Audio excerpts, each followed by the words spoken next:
Hi, everybody. Thank you so much. Hi, Heidi. Thank you so much for coming. I'm here with Hollay Ghadery talking about her memoir, Fuse. And Hollay, thank you so much for coming today. I'm so excited to talk to you. Before we get started, I would like to acknowledge the land on which I am sitting. I am in Tekaronto. And if you would like to take a moment to acknowledge where you are, please feel free to do so. And you can even leave it in the chat for all of us to read.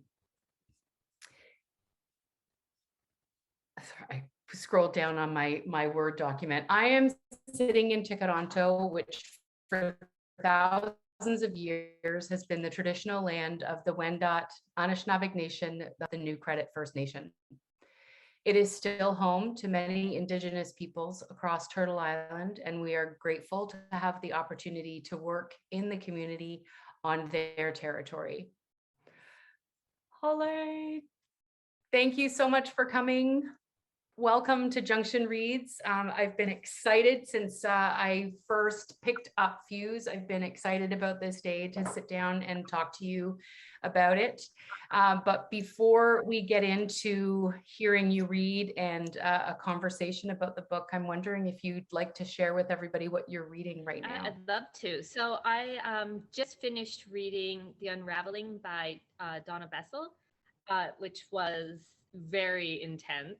And it's a memoir, and it's about, she's one of 10 children, and it's about incest. So her father molested, I mean, I don't know how many of the kids because not all of them admitted it. They're adults now. But it was also about like the legal system in Manitoba. It was just, I mean, the book is literally like a ribbon. If you've ever been wrapping a Christmas gift and it's just unspooling really quickly, that's what the book is actually like. Everything's happening so quickly. But it was good. It was very good. And then I just finished reading Alignment, which is a chapbook by Ashley Elizabeth Best, poetry. Really, really amazing. I did a review for them with Carousel, so you can just watch Carousel and the review will come out. I loved it. And then right now I'm reading Pluck by Donna Morrissey, which is just another memoir. It's nonfiction November. I do read fiction, I promise, but I just haven't. It's just incredible. It's just, it's one of those books that you read and you think, wow, I'm a hack. Like, here's someone that can write, imposter syndrome off the charts. It's so good. So that's what I've been reading recently. Oh, fantastic. I'm excited to talk to you about nonfiction. I know you've been posting some stuff about nonfiction November, and I'm excited to talk to you about that later on. Before we hear you read, and I know what you're going to read, and I am so genuinely excited to hear this particular extract from the book. But before I hand it over to you for the reading, do you mind if I share your biography with everybody? Definitely. Hollay Ghadery is a writer of fiction and nonfiction and a writing consultant with River Street Writing. Hollay earned her BAH in English Language and Literature from Queen's University, as well as her Master's of Fine Arts in Creative Writing from the University of Guelph. Her short stories, poetry, nonfiction, and reviews have appeared in literary journals across Canada, including the Malahat Review, Grain, Understory, the Antigonish Review, The Fiddlehead, and Room. Fuse is her first book of nonfiction, and Hollay lives in small town Ontario with her family. Hollay, thank you. Thank you. And I'm on a Huron, Wendat, and Anishinaabe land.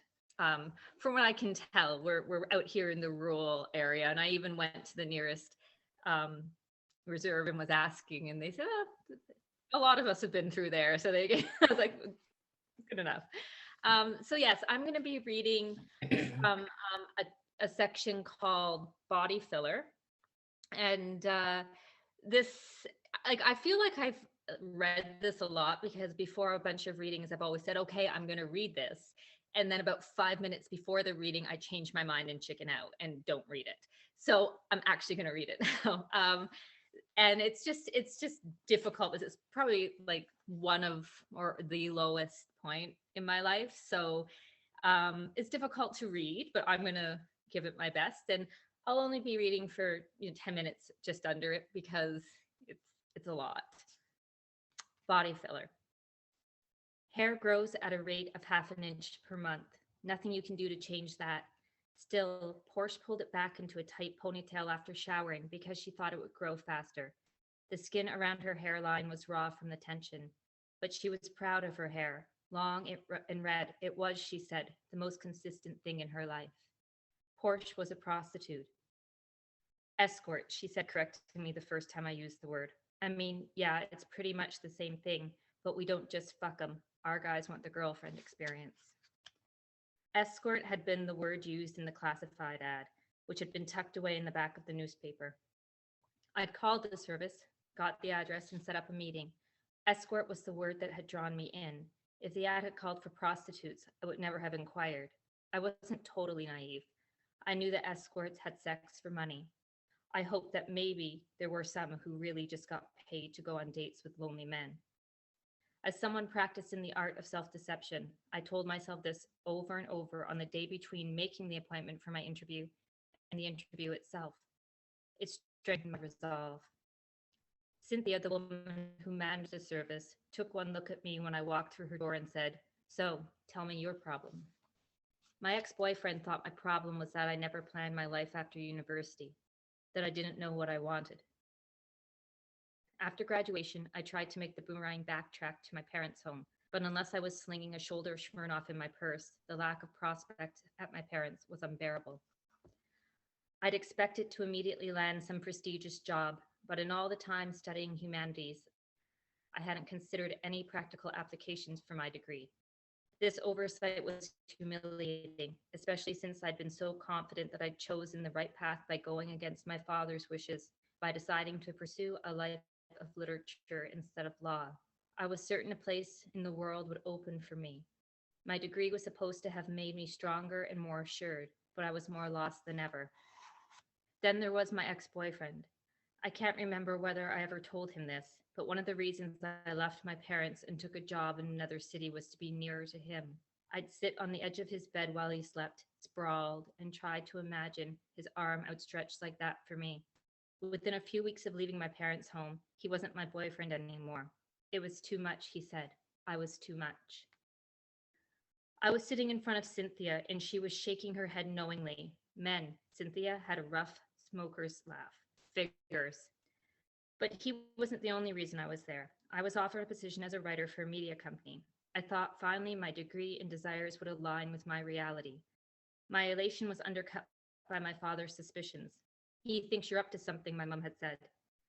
What could I possibly be up to, I'd asked, but I already knew. It was the same thing my father always thought women were up to when they wanted their independence. It's because you mentioned that boy was there, my mom explained. Your father thinks it's the only reason you went back, driven by your, well, I can't say it, but you know, my vagina. Yes, he thinks I'm behaving like a whore. Yes. I felt reduced to a guileless, malleable mound of flesh with doll hinged legs. I didn't want to believe my father would think these things of me, never mind women in general, but he did. I knew he did. And I knew that no amount of discussion would ever change his mind. I tried before, and even as I was talking, I could tell that he thought I was spewing lies fueled by base biological instinct. So when the money I was making as a writer wasn't enough to keep up with payments on my student debt, living expenses, and booze, and when I needed more money, but I couldn't ask my dad for help without him telling me I had to come home to get it, I began to get frantic. And not just because I was broke. I'd been a student for years and was used to not having money. A financial crisis alone would not have been enough to make me answer an ad for escorts. It was a combination of every shattered thing: my recent breakup, my drinking, my quarter-life crisis, my eating disorder, and my unchecked depression and OCD. I was a combination of shattered things. But mostly, just like I said, Cynthia crushed a half-finished cigarette in her ashtray. Men. I sat across from slim, velour jumpsuit-clad Cynthia and nodded, yes, men. Cynthia was appraising me with professional coolness. I expected her to check my teeth and gums. She took a deep breath and narrowed her eyes at me. I was wearing a V-neck halter top and tight black pants. I thank God I was always 2 sizes smaller when I woke up after drinking. I always felt a small triumph when I shimmied into the world dressed and deflated like that. I smiled at her with a full toothy grin. She smirked back. Cynthia didn't just manage the service, she owned it. A pimp, Porsche had said, but don't ever call her that. She doesn't like it, and us girls try to respect one another's pretensions. Porsche had been assigned by Cynthia to show me around. Show you the ropes, Porsche said, guffawing, which incidentally are in the back hall closet if you need them. Porsche had also been the one to give me my name, Veronica, like the character from the Archie books. Suits you, a snooty little beauty with dark hair, she laughed, revealing a chipped eye tooth. I'm not snooty, I shot back snootily. But I liked the name. It seemed like it belonged to someone who was aloof, cool. I could feel myself slipping away. Maybe, I thought, this is where I was meant to be. Bad as it was bad. It was bound to be easier than being bad where I belonged, than trying to be good where I didn't. Being a whore, I thought, would be nothing new for me. That word, the idea it represented, had been embedded in my psyche long before I showed up at Cynthia's door. According to family legend, I was named after a prostitute, a Turkish hooker my dad had met when he was doing his mandatory military service in Iran. The story goes like this. My mother hadn't known this was my namesake when she agreed to the name. My dad told her he liked it because he'd known a girl in school by the name, and she was beautiful, smart, and kind. I can't even remember any longer who told me this story. It was related so long ago, and it seems I've been told it so many times since that it has become part of my personal narrative. I do remember the tale was supposed to be funny, and it was. My dad, who extolled the virtues, modesty, and purity in women, named me after a prostitute. A few years later, I inquired whether the story was true, and my father asked where I'd heard it. His mustache started twitching so fiercely, I just shrugged and didn't answer. And he didn't answer me either. We just stood there, twitching at each other. How did he meet the woman? My next question ricocheted around in my skull like an errant bullet, rattling my brains until I started laughing, nervously at first, and then with my whole body. My dad raised an eyebrow. My whole body was convulsing with laughter. He shook his head at me. Crazy girl. My name means mist around the moon, an abstraction of a natural wonder, something visible but without substance. Whoever had told me the story of my name was right. It was funny. Desire, Portia said. It's a funny thing. She was walking me through the job description. A guy will walk in off the street and you can think you've got him pegged by looking at him, but you can never tell what type of girl he'll want, so don't assume. She pulled her ponytail tighter. Her hair was overprocessed, like a doll's hair.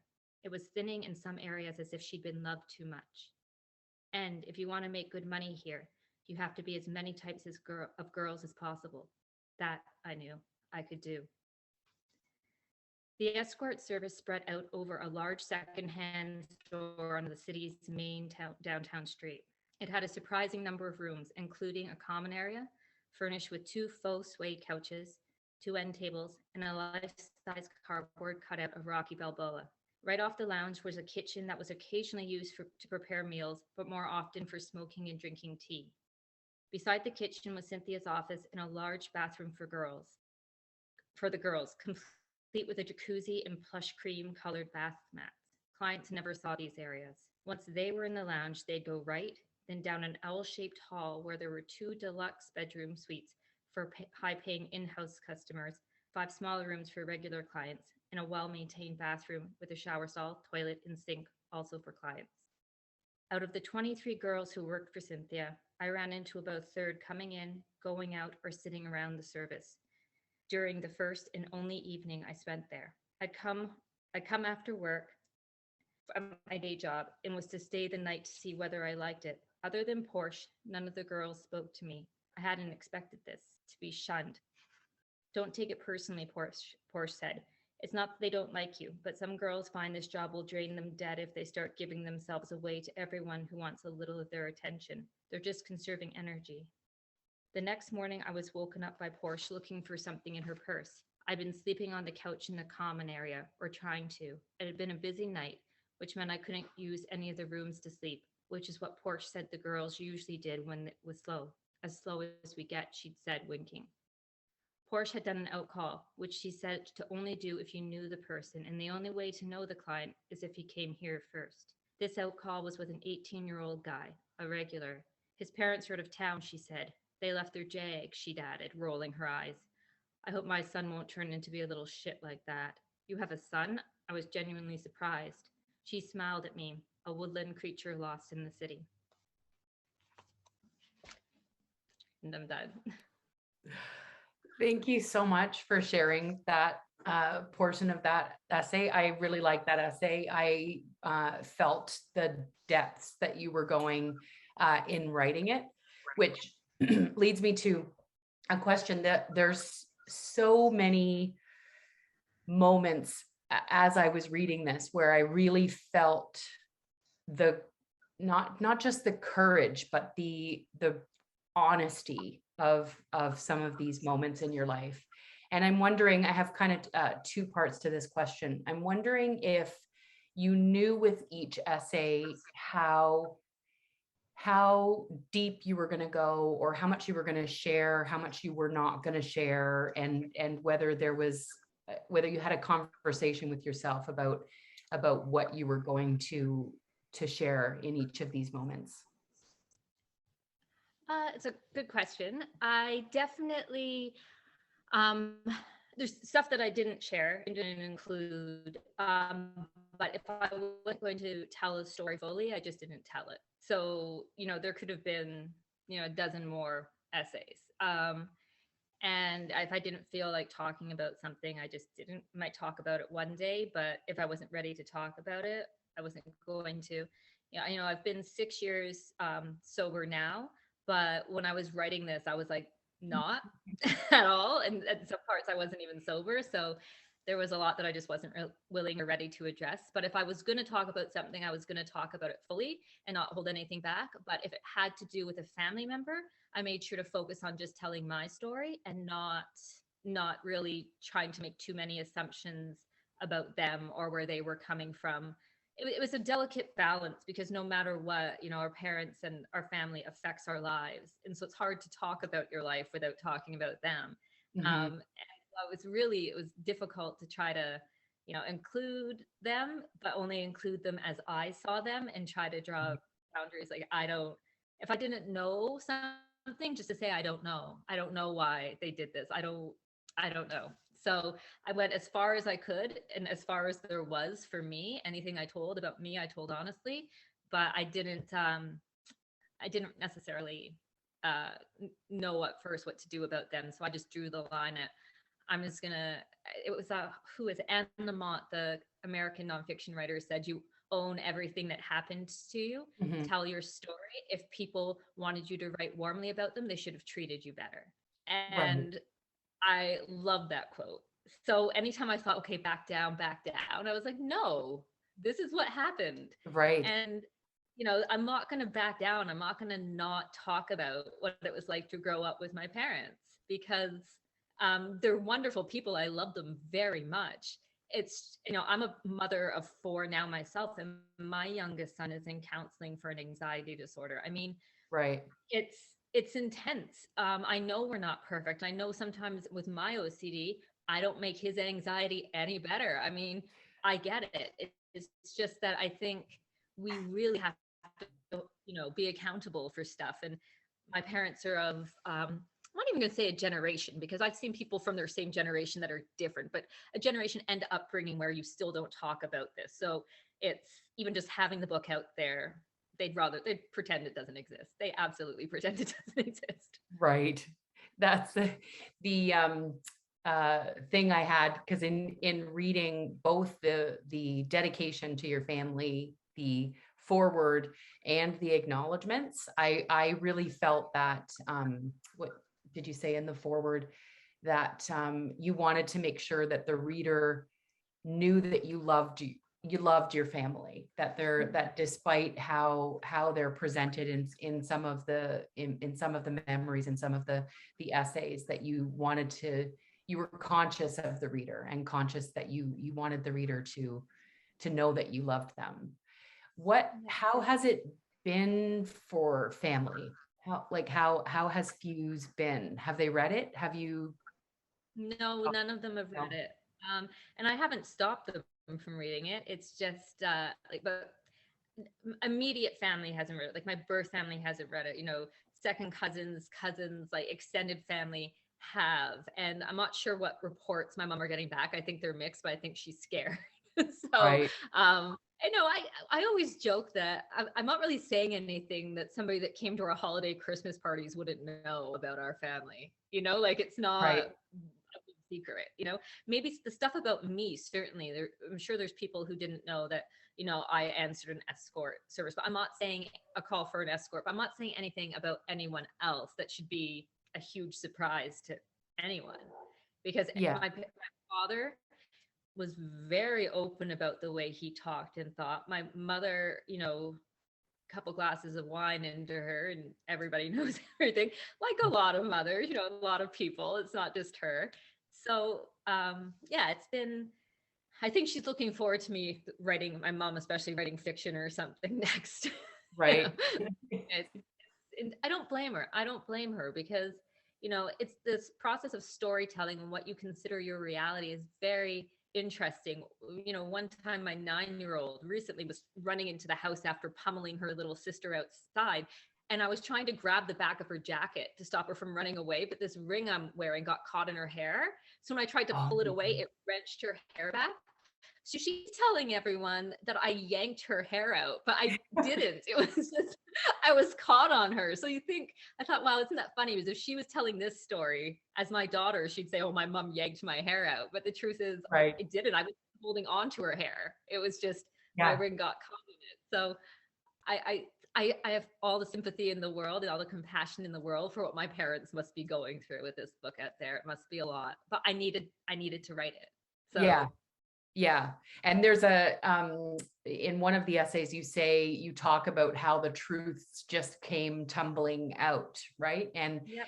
that I felt in that the burden of hanging on to what, Mhm. all of that stuff that we're forced to politely hang on to, in all of our relationships, not just family, but in friendships too, right? Like when we're disrespected or um, not treated well, we hang on to that stuff. And that's what I loved about Fuse, that I really felt, not necessarily, I don't want to use the word catharsis because it might feel not appropriate or overused, but I really did feel happy for you, in some of the moments that I felt like, man, this must have been incredible to write.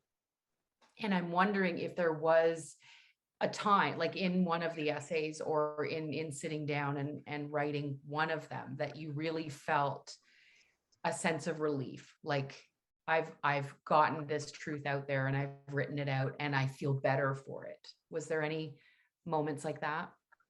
Well, yeah, and I mean, it's what you said about catharsis. I mean, it's something that a lot of people have asked nonfiction writers, not just me. Yeah. I've in the back of Donna Bessel's book and in Vicky Laveau Harvey's book, The Erratics, she did an Mhm. interview on CBC about it, and those are both memoirs. And she said that catharsis is what happens when you should have your catharsis before you write the book. Like when you sit down to Right. write it, catharsis should be done. You shouldn't be dealing with any of the messy diary entry stuff on the page. This is, a work of literature, a work of art. You should be focused on that. And that's definitely what it was like for me.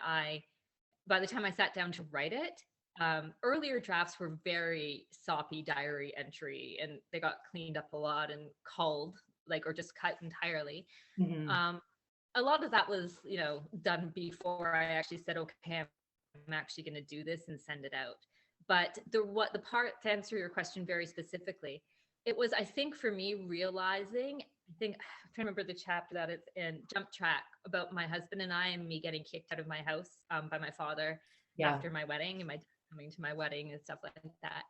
It was realizing that I actually wanted to be with my husband, even though I never meant to marry him. And I, until I wrote that out, because I was always like, oh, I hated my wedding day. I was so stressed out. I was pregnant. I was trying to not be drinking. Like all this stuff was going on. You know, and I really just, I resented him, even though he was getting married to make my family happy. You know what I Right. mean? And he Yeah. loved me. in, him always saying, I love you more than you love me, and I'm okay with that. And, but also realizing that in my own strange way, I love this guy too, and somehow just ended up with him. You know what I Right. mean? Like, Yeah.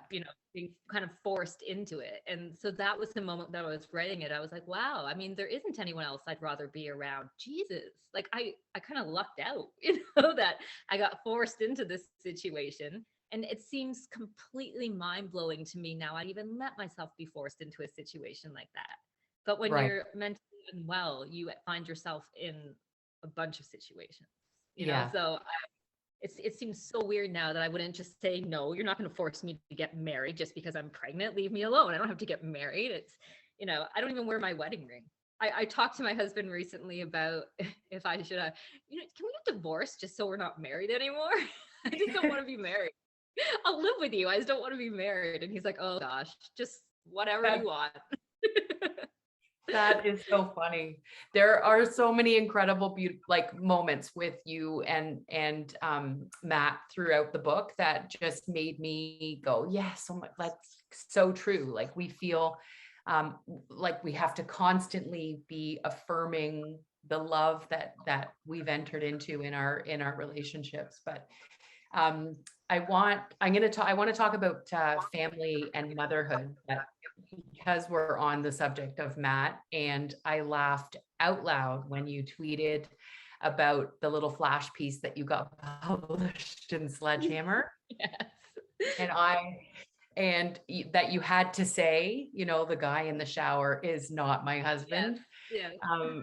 So I wanted to talk about how, because you've got this collection of personal essays, memory fragments out there.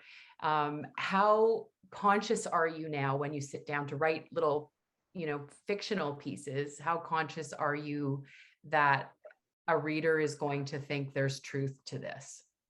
Like, do you Yeah. feel? It doesn't help that like the collection of flash I'm working on right now is called Widow Fantasies, and it's about a conversation I had with my therapist saying how normal is it to like fantasize about being a widow. I'm not fantasizing about killing my husband. I'm just fantasizing about like what beer I'd serve at his funeral, dressing Right. in black. Like, how normal is this? And she said it's actually really normal.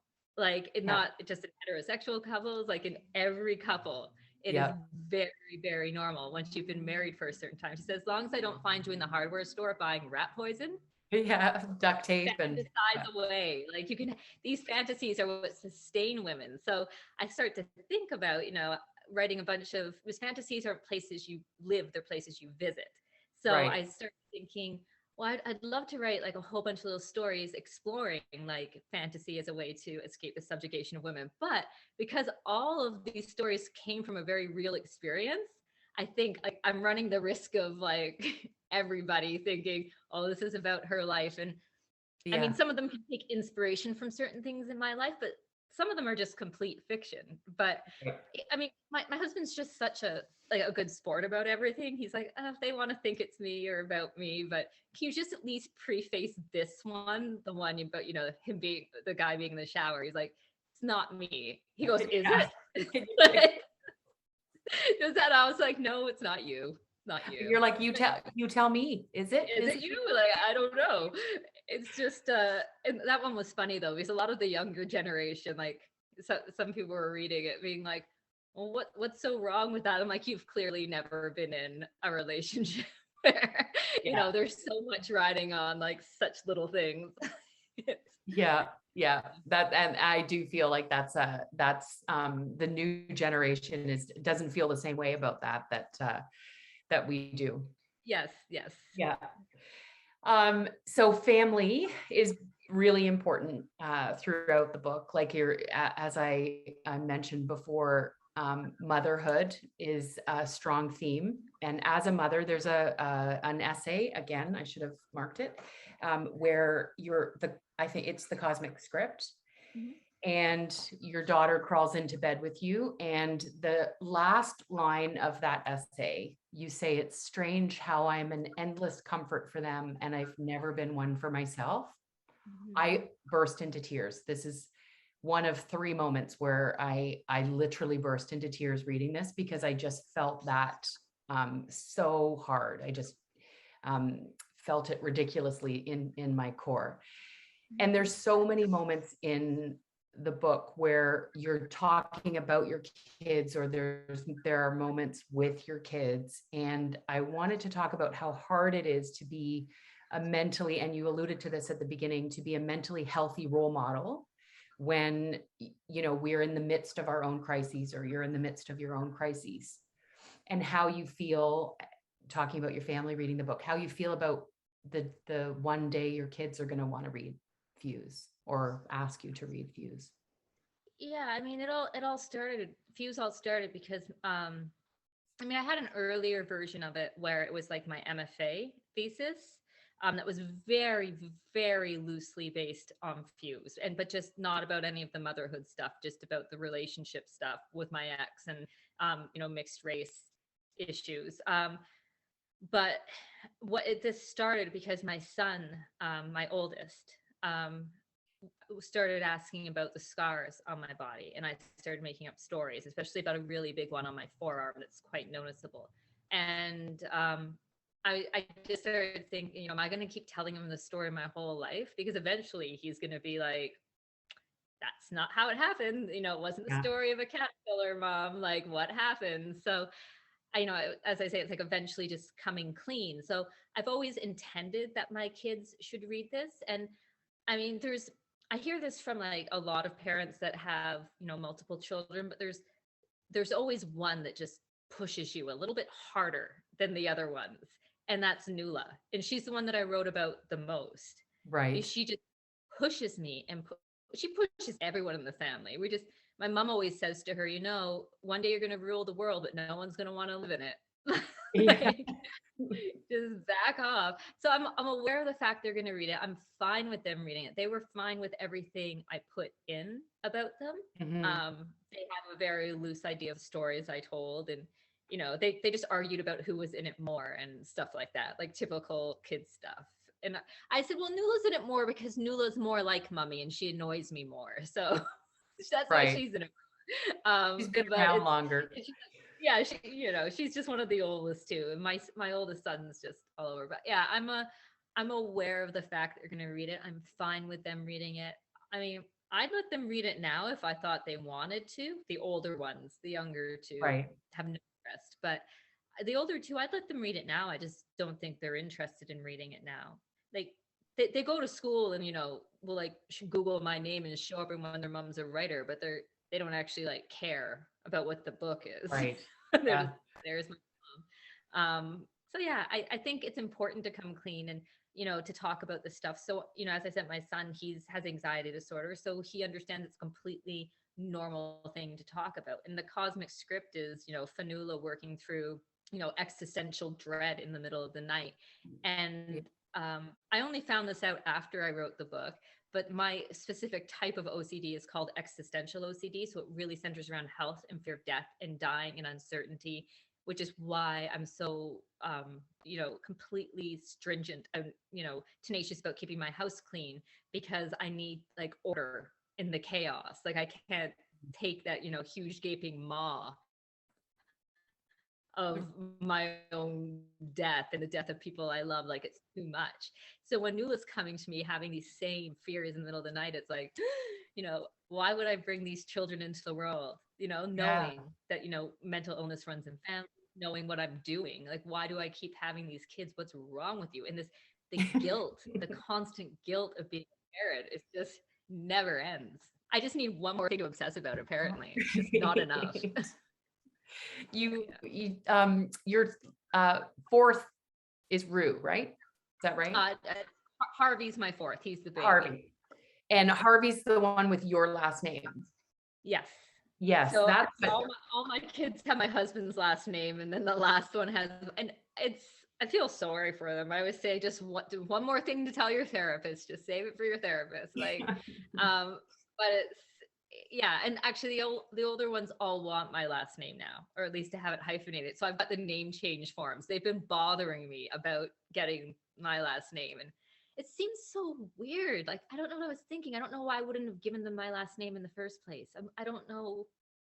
I mean, Yeah, I I was, don't let my husband have anything. Like, I completely ride roughshod over the guy, and he's like, "Fine, change the name. I don't care. Just leave me." Like,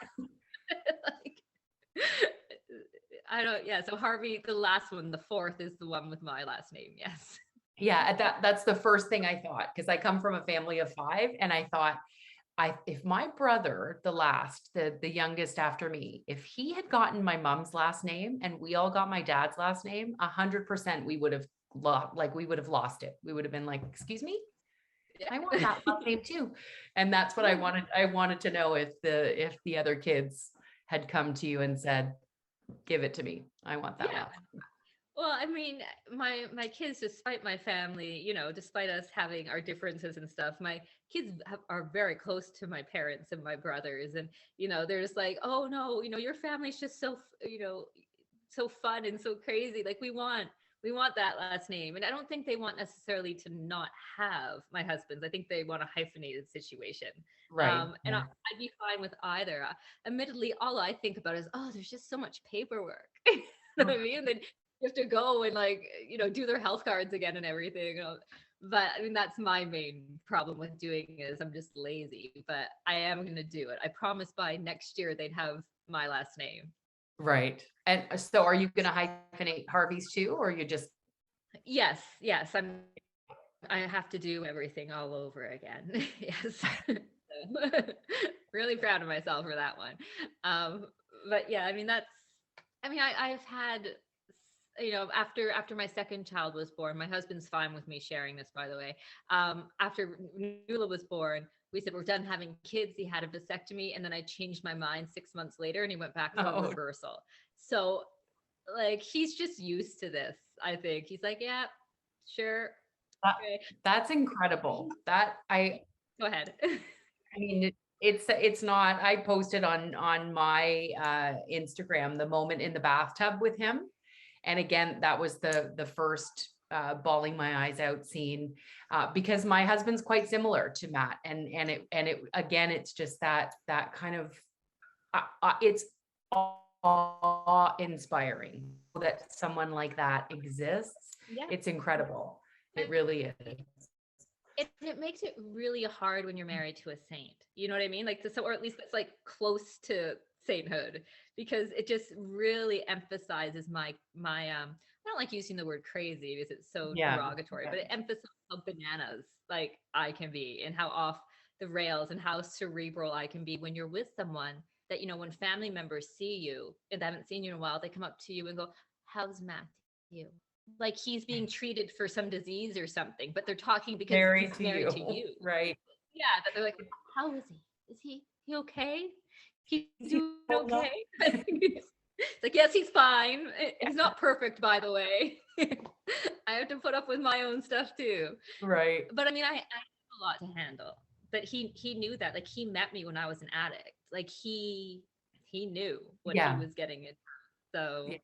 And I love, and you say, again, I don't know which essay, I should break these things down, but the gardener and the flower analogy I thought was great, right? Like you can't have a beautiful garden, which is the euphemism for relationship. You can't have a beautiful garden with two gardeners and no flowers. And that was, yeah.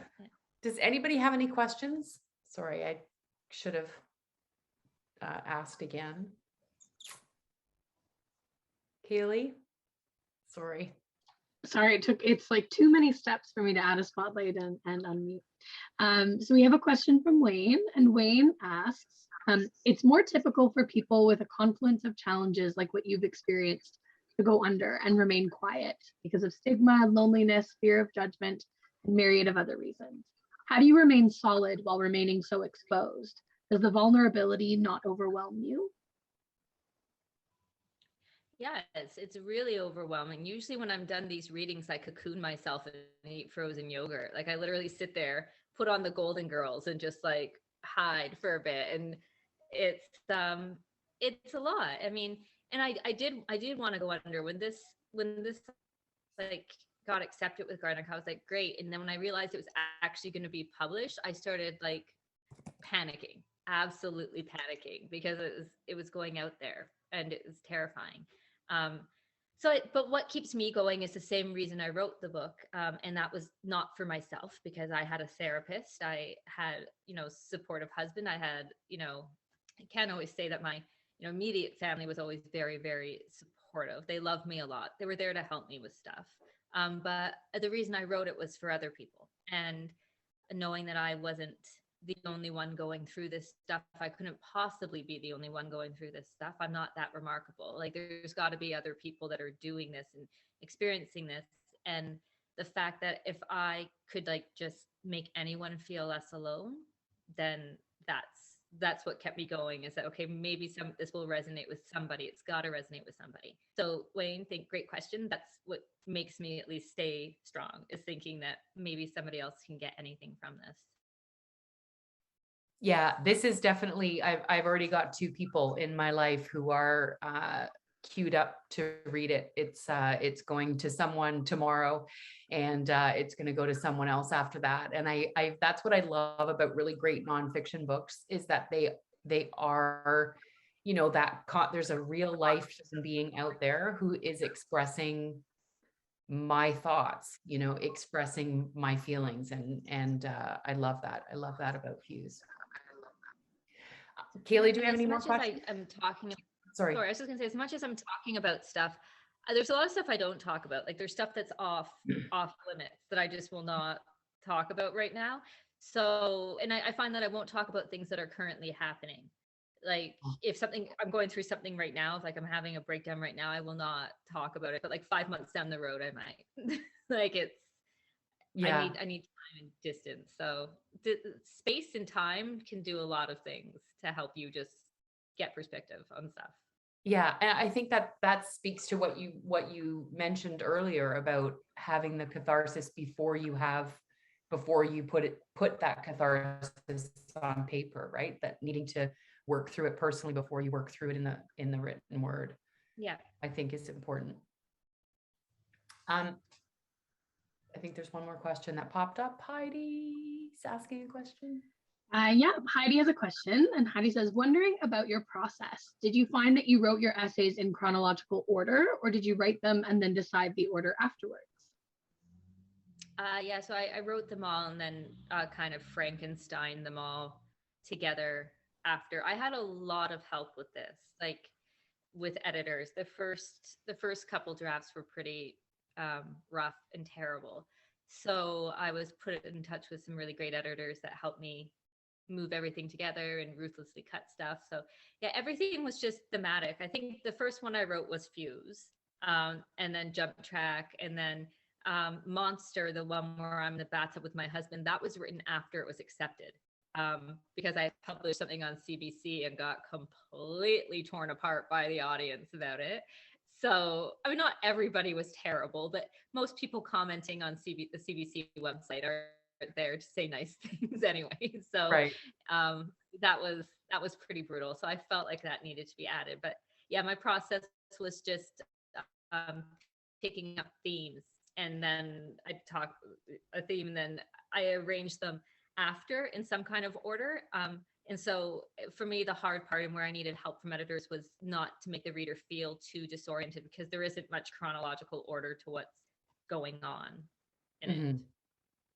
Yeah, I loved that, because it is a lot like memory, how, they don't pop up in the order in which they happen to you in real life. And that's what I felt was really real about how it was set up, how it was structured. Thank you so much. I normally leave with asking you that you've shared with us, that you're working on this collection of Flash. I'm excited to read. I strongly recommend and find Hollay's Flash piece. It's funny. And that's it. That's all I have. Kaylee, popped up.